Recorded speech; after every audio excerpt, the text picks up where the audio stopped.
بہت سے لوگ ڈپریشن کے حوالے سے، ٹینشن کے حوالے سے، انزائٹی کے حوالے سے بہت سے لوگ رابطہ کرتے ہیں،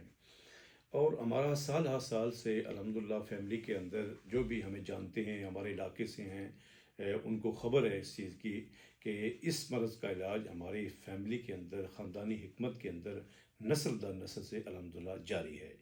تو آج کی جو میں اپڈیٹ آپ سے کرنے لگا ہوں کہ یقین جانیے کہ یہ اتنی پرفیکٹ ہے، اگر آپ اس پر صرف ایک ہفتہ عمل کریں، ایک ہفتہ عمل کریں، آپ کی اس طبیعت کے اندر بہتری نہ ہوئی تو مجھ سے رابطہ کر لیجیے گا۔ تو میں آپ سے یہ کہتا ہوں کہ ایک وقت میں، صبح کے وقت، شام کو وقت، آپ اپنی مرضی سے اس کو جو ہے وہ اس میں کنفرم کر لیں، وقت اپنی مرضی سے مقرر کر لیں کہ آپ نے ایک تسبیح درود شریف کی اس طریقے سے پڑھنی ہے کہ روز اطہر صلی اللہ علیہ وسلم کے سامنے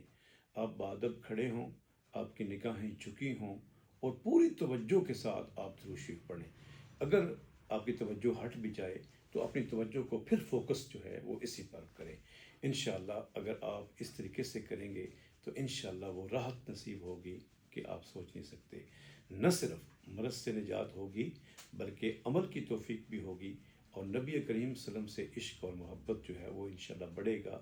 اور دنیا بھی سنورے گی، آخرت بھی سنورے گی۔ اور ہمیشہ سے یہ یاد رکھیں کہ درود شریف وہ واحد وظیفہ ہے کہ جو نہ صرف بندے کی وہ نیکیوں کو اضافہ کرتا ہے بلکہ درجات کی بلندی کا سبب بنتا ہے، اور گناہوں سے، کئی گناہوں سے اس کی جو ہے وہ بخشش ہو جاتی ہے۔ تو بہرحال دعاؤں کے ساتھ اجازت، ایک اپڈیٹ تھی آپ کے سامنے کی، اس کو ضرور شیئر کیجیے گا۔ السلام علیکم ورحمۃ اللہ وبرکاتہ۔